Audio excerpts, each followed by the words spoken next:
Hello everyone, welcome back to our YouTube channel Gurumantra Shiksha का ग्रंथ। So guys, पिछले lectures के अंदर हमने थर्मोडायनामिक्स टॉपिक स्टार्ट किया था। हमने उसके 2 लेक्चर्स कवर अप कर लिए हैं एंड आज हमारा पार्ट 3 होने वाला है on the topic thermodynamics. So this is our syllabus that we have covered till now. Okay, तो चलिए आज का टॉपिक स्टार्ट करते हैं, जो कि है work done during different processes. देखिए, ये जो स्लाइड आपको दिख रही है, आपको 2 टाइप के वर्क निकालने होते हैं, एक इरिवर्सिबल प्रोसेस के लिए और एक रिवर्सिबल प्रोसेस के लिए। ओके, तो यहाँ पे आपको सीधा कंक्लूजन देखने को मिलेगा कि आपको कौन सा फॉर्मूला यूज करना है। हम यहाँ पे डिराइव नहीं करेंगे फॉर्मूले को, हम डायरेक्टली देखेंगे कि अगर हमें क्वेश्चन मिल जाता है तो हमें क्वेश्चन के अंदर कौन सा फॉर्मूला पुट करना है। ओके, सबसे पहले है इन irreversible processes.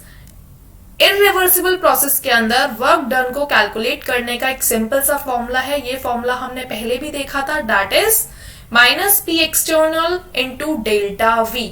Okay, pressure into change in volume. ये फॉर्मूला किसका है? For irreversible process. अगर रिवर्सिबल प्रोसेस की बात की जाती है तो फॉर्मूला होता है W माइनस पी डीवी, और इंटीग्रेशन आपको लिखना है from the value V1 to V2। Okay, अब जहां से आपका क्वेश्चन बनता है वो ये वाला फॉर्मूला है। आपको क्लियरली बोला जाएगा, आपको कैलकुलेट करना है वर्क को ड्यूरिंग रिवर्सिबल आइसोथर्मल प्रोसेस। तो फॉर्मूला क्या होता है? फॉर्मूला, ये दोनों फॉर्मूले आपको याद रखने हैं। Work is equals to minus 2.303 NRT log 10 V2 upon V1। W is equals to minus 2.303 NRT log 10 P2 upon P1। ये दोनों फॉर्मूले आपको बहुत अच्छे से याद रखने हैं गाइस। यहां से आपके सारे क्वेश्चन सॉल्व हो जाएंगे for work done during different processes. Okay, now अब हम बात करने वाले हैं स्पॉन्टेनियस रिएक्शंस क्या होती हैं।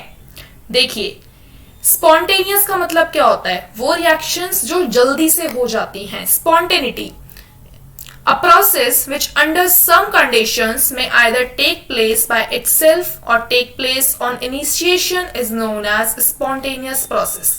एक ऐसी प्रोसेस जो कुछ स्पेशल कंडीशंस के अंदर होती है, या तो वो खुद से हो जाएगी या फिर उसे एक इनिशिएशन फैक्टर चाहिए होगा। मतलब आपने थोड़ा सा पुश किया किसी भी चीज को और वो अपने आप हो गई, तो ऐसी प्रोसेस को बोला जाता है स्पॉन्टेनियस रिएक्शन।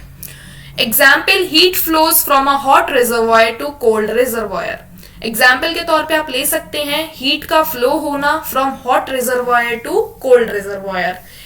दूसरा एग्जाम्पल आप ले सकते हैं कि इलेक्ट्रिसिटी हमेशा फ्लो करती है from high potential to low potential. ये किसके एग्जाम्पल हैं? ये एग्जाम्पल हैं स्पॉन्टेनियस रिएक्शन के। ऐसी रिएक्शन जो स्पॉन्टेनिटी के थ्रू हो रही हैं, जल्दी से जल्दी हो रही हैं। Water flows from higher side to lower side, और वाटर हमेशा हायर साइड से लोअर साइड की तरफ फॉल करता है या फ्लो करता है। Okay, A spontaneous process is accompanied by the decrease of internal energy or enthalpy. Spontaneous process हमेशा internal energy को decrease करके होती है। It indicates that exothermic reactions are spontaneous. और यहां से हमें क्या बात पता चलती है, कंक्लूजन क्या निकल के आता है कि एक्सोथर्मिक रिएक्शंस जितनी भी होती हैं, ऐसी रिएक्शंस जिनके अंदर हीट लिबरेट होती है, ऐसी रिएक्शंस हमेशा स्पॉन्टेनियस होती है। अब देखिए, हमने फर्स्ट लॉ पढ़ा था थर्मोडायनामिक्स का। अब वो फर्स्ट लॉ जो था उसके कुछ लिमिटेशंस हैं। वो लिमिटेशंस क्या हैं? It puts no restrictions on the direction of flow of heat. हमें फर्स्ट लॉ से ये तो पता चल गया था कि energy can neither be created nor be destroyed, but हमें ये नहीं पता चला था कि direction of flow of heat क्या रहेगी। सेकेंड लिमिटेशन है, it is not in the position to tell that heat energy can not be completely converted into work. Okay, so these were the limitations of first law of thermodynamics. Next, ये topic बहुत important है, यहां से definitely question पूछा जा सकता है और यहां से आपका न्यूमेरिकल प्रॉब्लम भी बनेगा। तो देखिए, टॉपिक क्या है? एंट्रोपी। एंट्रोपी का मतलब क्या होता है? Entropy is a thermodynamic state quantity which is a measure of randomness or disorder of the molecule. Entropy को आप सिंपली बोल सकते हैं रैंडमनेस.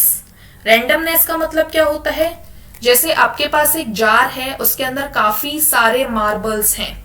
अगर वो मार्बल्स आपने जार के अंदर रखे हुए हैं तो वो एक शेप ले रखी है उन्होंने, वो एक जगह इकट्ठा है, फैले हुए नहीं है, बिखरे हुए नहीं है. जैसे ही आप उस मार्बल के जार को फ्लोर पे डाल देते हैं तो वो सारे मार्बल्स बिखर जाते हैं. इसी तरीके से आप समझ सकते हैं अगर मॉलिक्यूल्स फैले हुए हैं, डिसऑर्डर हैं, तो आप उसे बोल सकते हैं एंट्रोपी. तो एंट्रोपी का मतलब क्या हुआ? Randomness of the molecules in the system. Entropy को डिनोट किया जाता है, रिप्रेजेंट किया जाता है by the symbol S. Okay, तो एंट्रोपी क्या है? Entropy is the measure of randomness. It is denoted by the symbol capital S.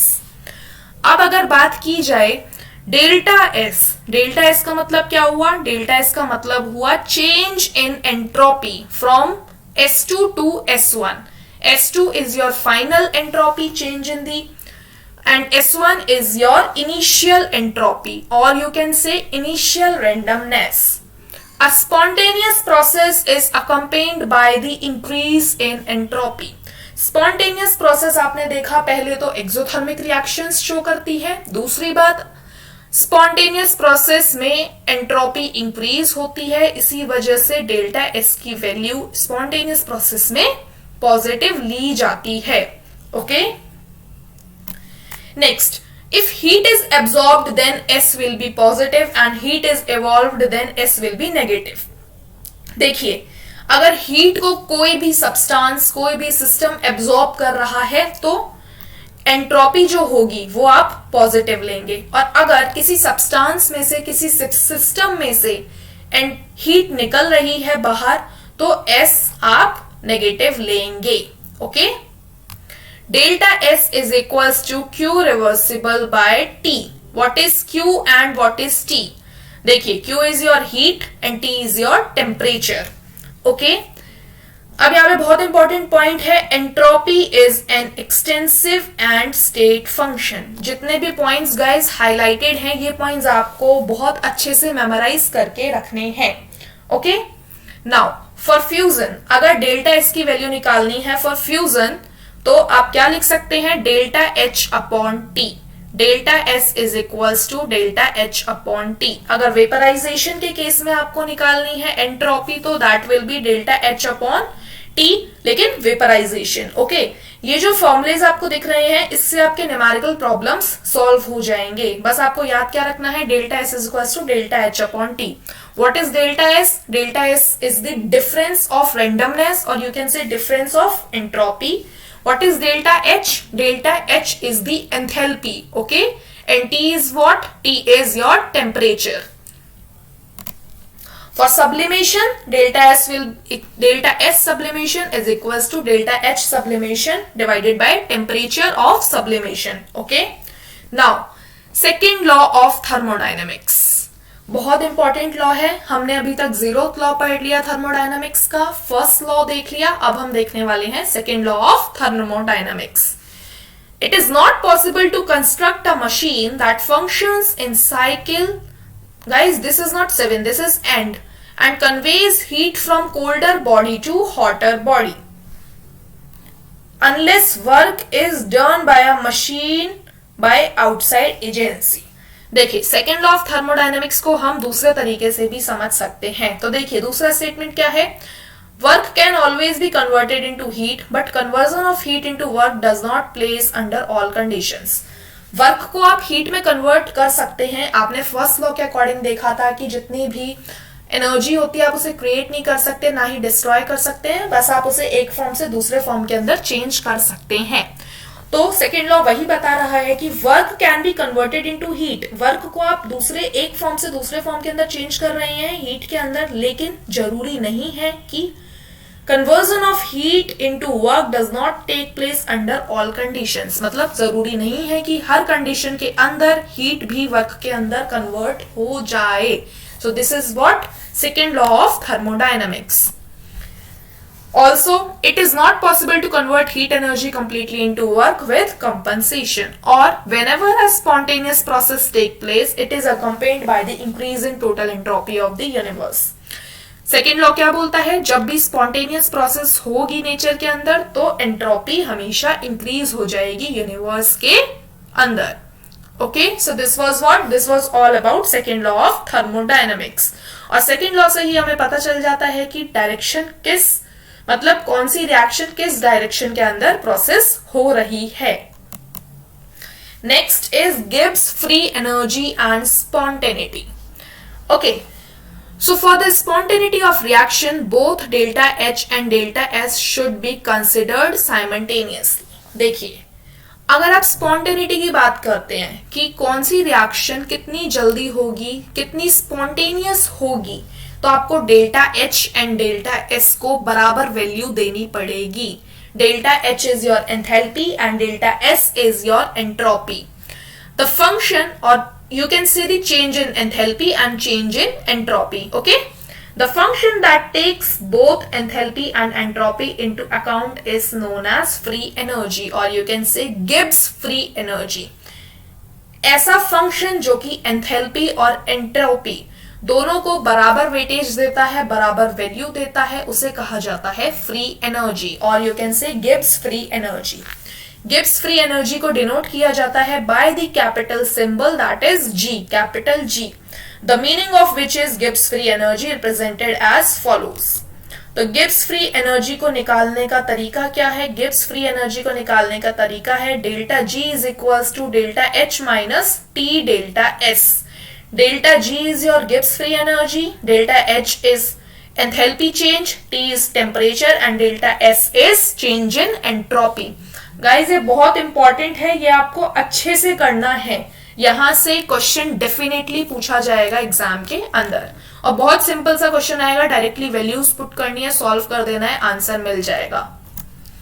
देखिए, delta G Gibbs free energy है, delta H change in enthalpy and delta S entropy change. अब देखिए, यहां से आपको पता चलेगा अगर डेल्टा G की वैल्यू नेगेटिव है तो spontaneous change occur with decrease in free energy. अगर डेल्टा G की वैल्यू नेगेटिव है तो फ्री एनर्जी की जो वैल्यू होगी, फ्री एनर्जी जो होगी वो आपकी डिक्रीज हो रही होगी. और अगर डेल्टा G की वैल्यू पॉजिटिव है तो रिएक्शन नहीं होगी, but it means the reaction is spontaneous in backward direction, और यू कैन से कि इंक्रीज हो जाएगी आपकी फ्री एनर्जी. और अगर डेल्टा G की वैल्यू 0 है तो system is in equilibrium state. Okay, ये तीनों पॉइंट बहुत ज्यादा इंपॉर्टेंट है, यहां से भी क्वेश्चन बन सकता है. Next is standard free energy change at equilibrium constant. देखिए, स्टैंडर्ड फ्री एनर्जी चेंज का मतलब क्या हो गया, और इक्विलिब्रियम कांस्टेंट की बात अगर की जाए तो आपको कुछ नहीं करना, आपको सिंपल सा एक फॉर्मूला याद करना है, that will B -2.303 RT log 10K. यहाँ पे भी आपको सारी वैल्यूज गिवन होंगी. स्टैंडर्ड फ्री एनर्जी को डिनोट किया जाता है डेल्टा G नॉट से, और फॉर्मूला होता है -2.303 RT log 10K. आपको एग्जाम के अंदर वैल्यूज गिवन होगी, आपको डायरेक्टली फॉर्मूले के अंदर वैल्यू पुट करनी है and you will get the answer. Okay, also अगर आपको सेल रिएक्शन गिवन है और आपसे फ्री एनर्जी पूछ ली जाती है, अगर यहाँ पे इलेक्ट्रोकेमिस्ट्री का कॉन्सेप्ट भी मिक्स कर दिया जाता है तो आपसे गिब्स फ्री एनर्जी पूछी जा सकती है एट स्टैंडर्ड कंडीशंस. तो उसका फॉर्मूला क्या होगा? उसका फॉर्मूला होगा delta G naught is equals to -N into F into E naught. Okay, ये फॉर्मूला भी आपको याद रखना है. Faraday 1 Faraday is equals to 96500 coulombs. E naught is your standard electrode potential, or you can say cell potential, while delta G is your standard cell potential. Sorry, delta G is your G naught is your Gibbs free energy, that is standard free energy. Okay? One second. Delta G is your what? Gibbs free energy, or you can say standard free energy. Okay? Now, third law of thermodynamics. The entropy of all pure crystals is taken as 0. जितने भी pure crystals होते हैं उनके अंदर entropy को 0 माना जाता है एट एब्सोल्यूट 0 टेम्परेचर. जितने भी प्योर क्रिस्टल्स होंगे उनके अंदर रेंडमनेस को 0 लिया जाता है। एक्सेप्शन क्या है? Crystals of glassy solid, mixture of isotope of chlorine. Okay, so this is about third law of thermodynamics. Now a very important topic, यहाँ पे आपको जूल थॉमसन एक्सपेंशन के अंदर केवल ये याद रखना है कि जूल थॉमसन कोफिशिएंट को सिंबल म्यू से रिप्रेजेंट किया जाता है and mu is equals to dt upon dp. What is T? T is your temperature and P is your pressure. The phenomenon of producing lowering of temperature when a gas is made to expand adiabatically from high region pressure to low region pressure, that is known as Thomson expansion. ऐसा phenomenon जिसके अंदर आप gas को expand करा रहे हैं temperature को लो करके adiabatically from high pressure to low pressure, and this is known as Joule-Thomson expansion. Represent किया जाता है म्यू से, mu is equals to dt upon dp. बस आपको ये छोटी सी चीज याद रखनी है, यहां से इतना ज्यादा क्वेश्चन नहीं पूछा जाता. अब है इन्वर्जन टेम्परेचर. यहां से आपका क्वेश्चन पूछा जा सकता है, यहां से आपसे पूछा जा सकता है बताइए इन्वर्जन टेम्परेचर क्या होता है या फिर इसका फॉर्मूला क्या होता है. Every gas has a definite value of temperature. आपको पता है हर गैस की कुछ ना कुछ टेम्परेचर वैल्यू होती है. When the sign of mu changes from negative to positive, this temperature is termed as inversion temperature. अभी आपने देखा था जूल थॉमसन एक्सपेंशन को रिप्रेजेंट किया जा रहा था म्यू से. जैसे ही म्यू की वैल्यू चेंज होती है from negative to positive sign, मतलब कम से ज्यादा की ओर बढ़ती है, तो ऐसे टेम्परेचर को कहा जाता है इन्वर्जन टेम्परेचर, जिसका फॉर्मूला होता है TI. TI is what? TI is inversion temperature, that is 2A upon RB. यहाँ पे A एंड B क्या है? A एंड B है van der Waals constant. Okay, अब एक क्वेश्चन है, the enthalpy change from transition of liquid water to steam is 40.8 kilojoule mole inverse at 373 kelvin. Calculate the delta S for the process. आपको question के अंदर enthalpy given है. क्या given है? Enthalpy given है 40.8 किलोजूल. टेम्परेचर आपको given है 373 kelvin. आपको डेल्टा एस निकालना है. तो देखिए सोल्यूशन इस क्वेश्चन का आपको पता है delta S is equals to what? Delta S is equals to delta H upon T. Simple सा है. अब आपको एंथैल्पी गिवन है 40.8 किलो जूल. यहाँ पे किलो है तो आपने 1000 से मल्टीप्लाई कराया एंड टेम्परेचर गिवन है 373 केल्विन. फॉर्मूले के अंदर पुट करी वैल्यू, सॉल्व किया, हमारे पास आंसर आ गया डायरेक्टली. तो देखा ये क्वेश्चन कितना इजी था. यहां से ऐसे ही आपको फॉर्मूले याद रखने हैं. फॉर्मूला बेस्ड क्वेश्चन आपको मिल जाएगा इन टॉपिक्स के ऊपर. Now in case if you are new here at our YouTube channel, you can like share and subscribe. And अगर आपको कोई भी क्वेरी है तो आप मेल कर सकते हैं और कॉन्टैक्ट भी कर सकते हैं. पूरी इंफॉर्मेशन आपको स्क्रीन के ऊपर गिवन है. Now a very important announcement, if you are preparing for CSIR UGC NET, you can follow Neha Taneja ma'am on Unacademy platform.